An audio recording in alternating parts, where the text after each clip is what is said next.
दोस्तों, जो हम धान लगाए थे उसमें कुछ फूट गया है और कुछ में अभी बाली आना शुरू हुआ है। ये है कुछ ठंडा होने के बाद ही फूटता है, लेट से पकने वाला है। इसमें भी बाली नहीं आया है। बाकी कुछ जो और है उसमें बाली लग गया है। और ऐसा है कि ज़्यादा अच्छा क्वालिटी इसका माना जाता है जिसमें बाली लेट से आता है। जो लेट से पकता है वो बढ़िया क्वालिटी का होता है, और जो पहले फूट जाता है जिसमें भी बाली आ चुके हैं वो कुछ उससे इससे कुछ कमज़ोर क्वालिटी का होता है। लेकिन लगभग इसमें भी अब बाली आने लगे हैं और इसमें पूरी तरह से बाली आ गया है। अब लग रहा है कि ये कुछ दिन में 13 दिन में ये धान कंप्लीट हो जाएगा। जो इसका एक नियम है, जो धान फूट गया उसमें 13 दिन में कंप्लीट हो जाएगा पक के। 13 दिन में आप इसको काट सकते हैं जिसका बाली फूट गया है, झुक गया है। और जो अभी बाली जिसका फूट रहा है उसमें लगेगा आपको 20 दिन, 20 से 25 दिन, और ये आपका 13 दिन में फूट जाएगा, कट जाएगा। पकने के बाद 13 दिन और लगेगा इसमें। इस साल बाली अच्छा बहुत बेजोड़ आया है। और हम लोग जो खेती करते हैं उसमें बहुत ज़्यादा मेहनत कम करते हैं। बहुत ज़्यादा मेहनत की आवश्यकता नहीं है। हम लोग सीधा इसको बिचड़ा डालते हैं। बिचड़ा डालने के बाद 3 महीना, मोटा मोटी 3 से 3.5 महीना लगता है, और 3.5 महीने में हम लोग का धान कंप्लीट हो जाता है। और इसमें धान की खेती करते हैं। फिर बाद में ऐसा है कि सरसों का भी खेती डालेंगे। ये देखिए, ये धान इसमें 25 से 30 दिन लगेगा। अभी फूटा नहीं है लेकिन फूटने वाला है ये, और इसमें अब 13 दिन में पक जाएगा। ये अंतर होता है। अब अच्छा क्वालिटी का धान किस में डालें, थोड़ा कमज़ोर क्वालिटी का किस में डालें, वो खेत पर निर्भर करता है। जो खेत कभी नहीं सूखता उसमें हम लोग डालते हैं, जिसको आम जनजीवन की भाषा में गहरा बोलते हैं, मतलब गहरा। उसका अगर शाब्दिक अर्थ देखा जाए तो वो गहरा होता है। और जो तुरंत पकता है, जल्दी पकता है, उसको हम लोग बायद बोलते हैं। बायद मतलब होता है जो कम पानी जिसमें रहता है।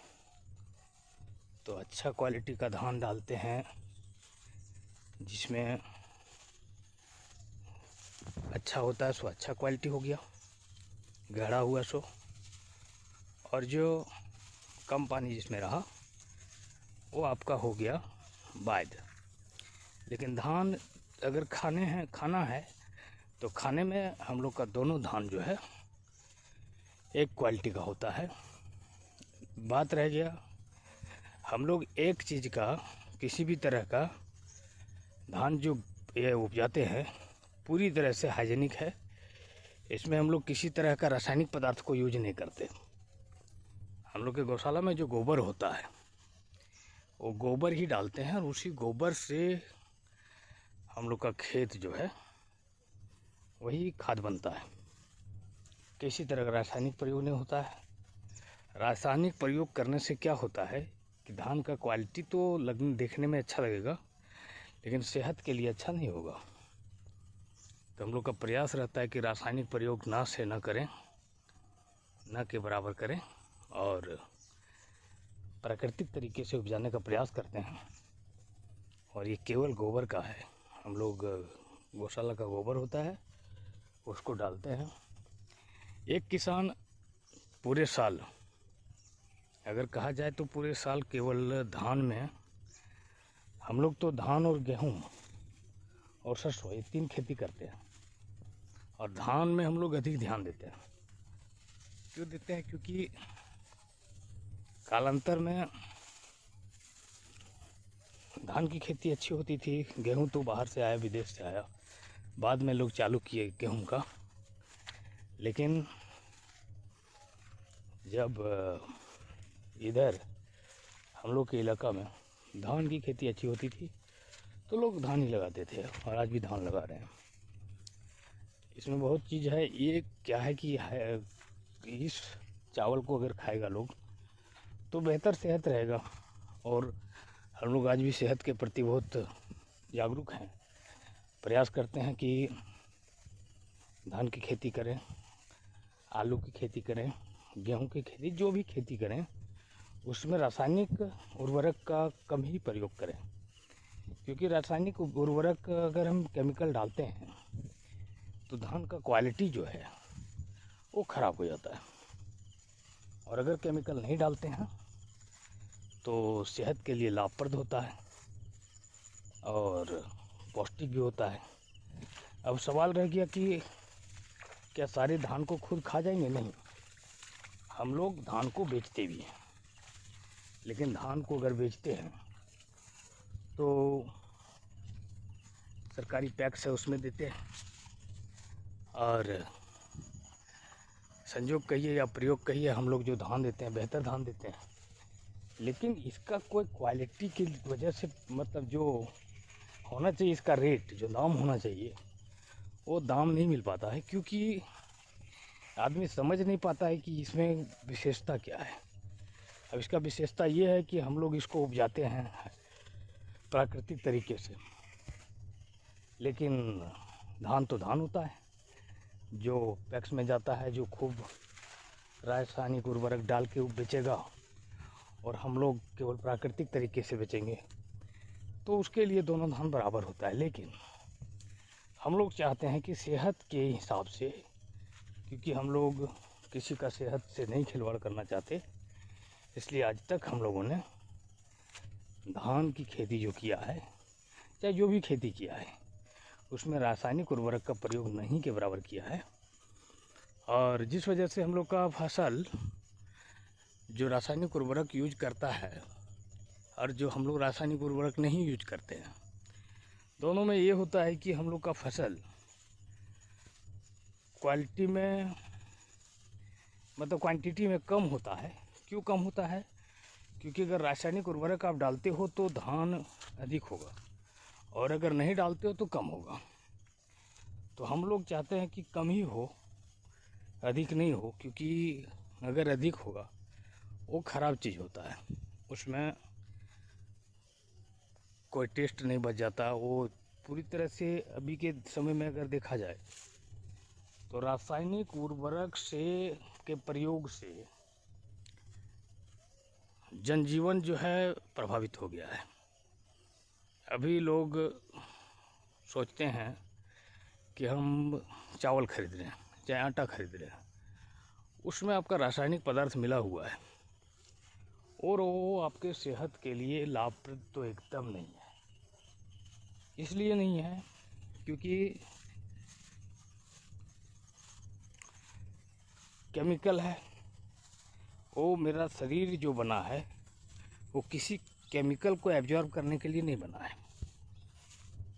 आदमी उपज के लिए कर देता है और वो जहर समाज में जाता है, लोग खाते हैं और खा के बीमार भी पड़ते हैं। और मैक्सिमम आज के दौर में देखा जाए तो बहुत सारी बीमारियां आ गई है, जो बीमारियां पहले नहीं हुआ करती थी। ये धान देखिए पूरी तरह से पकने को है, ये अब कंप्लीट कट जाएगा कुछ दिन में। लेकिन जो केमिकल से क्या हो गया कि लोग बीमार पड़ रहे हैं, लेकिन समझने इसके लिए कोई तैयार नहीं है, सरकार इसके लिए कोई नियम नहीं लगाई है। और जो विदाउट केमिकल है वो भी धान सेम हो जाता है। कारण जब मंडी में जाता है तो सारा धान तो मिला दिया जाता है। ऐसा होता कि इसका पैकेजिंग अलग होता और इसको अलग से कोई अगर ख़रीदना चाहता तो ख़रीद के। पहले हम लोग चावल बनाते थे, आज से 5 साल पहले चावल बना के बेचते थे और इलाका में ही बिक जाता था। होता ये था कि रेट बहुत कम मिलता था, मेहनत बहुत ज़्यादा है चावल बनाने में। अब रेट मिलता नहीं था, फिर धान बिकने लगा।